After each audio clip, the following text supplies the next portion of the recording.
Bismillahirrahmanirrahim. Assalamualaikum warahmatullahi wabarakatuh. Dan kita lanjut ke contoh. Jadi kita punya misalkan 2U dan V ya, maka kita diminta untuk menentukan hasil kali titik dari U dan V atau U dot V, dot produk dari U dan V. Jadi U dot V itu sudah kita tahu bersama tadi bahwa rumusnya adalah U1 V1 ya. V1, sorry bukan ini, ditambah U2, jadi yang bersesuaian dikali lalu dijumlah. Lalu U3 kali V3. Nah, dalam artian 2 kali min 4 sama dengan min 8, ditambah 5 kali min 3 menjadi min 15, dan 4 kali 7 ditambah dengan 21. Hasilnya adalah 4 kali 7 28 ya, 28. Hasilnya adalah ini 23 tambah 28 menjadi positif 5 ya. Nah, jadi dot produk antara vektor U dan V atau U kali U dot V adalah 5. Kemudian kita ingin menentukan kembali kosinus sudut antara U dan V. Nah, kosinus sudut itu kan tadi kita dapatkan bahwa rumus dari U dot V awalnya adalah norm U dikali norm V kali kosinus theta. Nah, sekarang kita diminta untuk mencari cos theta-nya. Berarti cos theta tidak lain adalah U dot V per norm U kali dengan norm V. Sudah tahu kan norm U dan V itu apa? Norm U-nya itu adalah akar dari ini, penjumlahan berarti akar dari 2 pangkat 2 tambah 5 pangkat 2 tambah 4 pangkat 2. Hasilnya adalah berapa? 4 tambah 25, 29 tambah 16 menjadi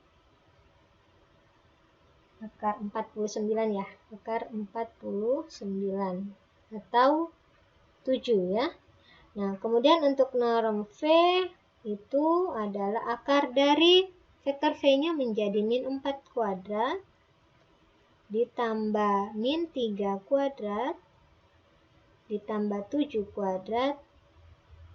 Ini dalam akar kita dapat norm V-nya adalah akar 74. Ini kita susah ya untuk ini. Nah, berarti untuk cos theta itu adalah U dot V. U dot V tadi kita sudah dapatkan dia sama dengan 5 ya. Jadi 5 per norm U-nya adalah 7 dan norm V-nya adalah akar 74. Nah, dari sini kita bisa menggunakan kalkulator, maka kalau kita gunakan kalkulator hasilnya adalah 0,083 ya. Nah, kemudian kita masuk kepada sifat-sifat hasil kali titik atau dot product. Ini disebutkan bahwa jika ada 3 buah vektor di ruang dimensi 2 dan ataupun di dimensi 3 dan K adalah merupakan suatu skalar, maka akan berlaku sifat komutatif ya. Ini U kecil ya, sifat komutatif, kemudian distributif ya, U kali VW. Ini semuanya vektor. Kemudian ada sifat kehomogenan. Ini terbalik, kehomogenan ya, atau kesamaan bahwa KU kali V itu sama dengan KU dikali vektor V atau vektor U dikali dengan KV. Nah, kemudian ada sifat kepositifan. Jadi jika U kali U itu akan bernilai negatif jika U-nya itu bukan vektor 0, maka dia akan bernilai positif. Tetapi jika U-nya merupakan negatif, U-nya merupakan vektor 0, maka U kali U-nya itu adalah 0. Kita masuk kepada proyeksi ortogonal. Proyeksi ortogonal di sini dimaksudkan untuk kita menguraikan satu vektor menjadi dua vektor dengan ketentuan bahwa satu vektor itu akan sejajar dengan vektor yang lainnya yang bukan vektor 0. Kemudian vektor lainnya lagi itu tegak lurus dengan vektor yang pertama tadi. Jadi kita misalkan kita memiliki vektor V. Nah, pada vektor V ini kita melihat bahwa ada vektor W1 yang sejajar dengan vektor A yang bukan vektor 0. Ya. Kemudian ada vektor W2 yang tegak lurus terhadap vektor A. Maka begitupun juga dengan peristiwa sebagai berikut ya. Jadi ada vektor V, kemudian kita mengambil vektor A yang tak 0, yang mana vektor A ini sejajar dengan vektor W1 dan juga tegak lurus dengan vektor W2. Nah, sehingga bisa kita lihat juga ada satu vektor yang arahnya berbeda, ya. Itu kalau arahnya seperti ini, kita bisa menentukan satu vektor A yang tak 0, di mana vektor A ini berlawanan arah dengan vektor W1 tetapi tegak lurus dengan vektor W2. Nah, dari sini, dari ketiga gambar ini, kita bisa mengatakan bahwa W1 itu ketika kita jumlahkan dengan W2, yang tidak lain W2 itu adalah ini ya, itu sama dengan W1 ditambah vektor ini tidak lain adalah vektor V yang dikurangi, ini V, dikurang dengan vektor W yang mengurangi. Jadi kita mulai dari sini ya. V dikurang W1. Nah, dari sini kalau W2 itu sama dengan V kurang W1, maka kalau kita operasikan, kita akan dapatkan W1 tambah V kurang W1 itu sama dengan V. Jadi V ini tidak lain adalah W1 ditambah W2. Nah, dari sini, dari ketiga gambar ini, kita mengatakan bahwa W1 ini merupakan proyeksi tegak lurus atau proyeksi ortogonal vektor V, ya, proyeksi ortogonal yang tegak lurus pada vektor V pada A, pada vektor A. Nah, ini disebut sebagai atau disimbolkan dengan proyeksi A terhadap V. Gitu. Nah, sedangkan W2 itu adalah komponen vektor V yang lainnya ya, yang ortogonal atau tegak lurus pada A. Dia tegak lurus dengan vektor A.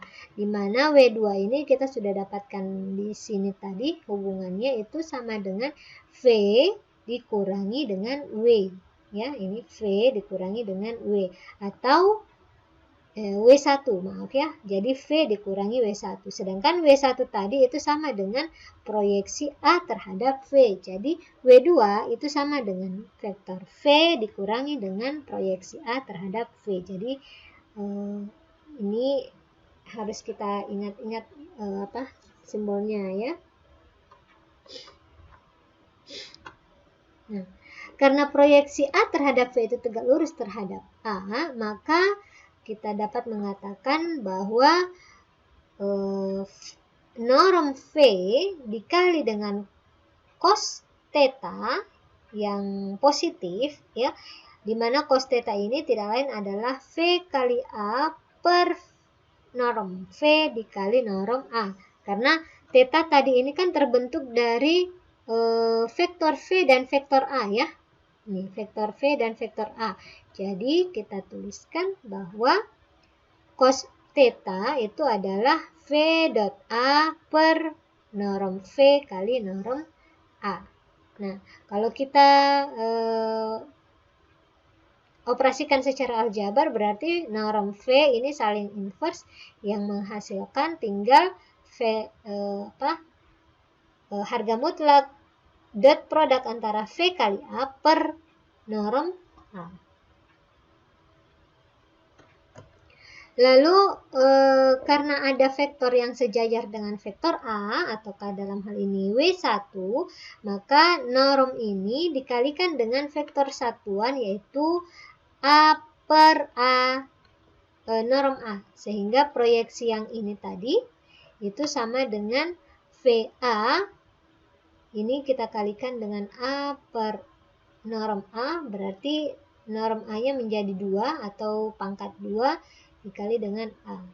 Nah, untuk memudahkan ini kita tidak, karena ini tidak bisa kita samakan ya, jadi kita tidak bisa menulis V dot A kuadrat ya.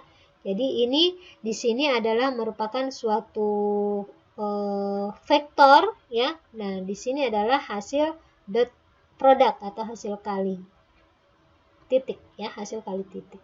Nah, nanti ini penggunaannya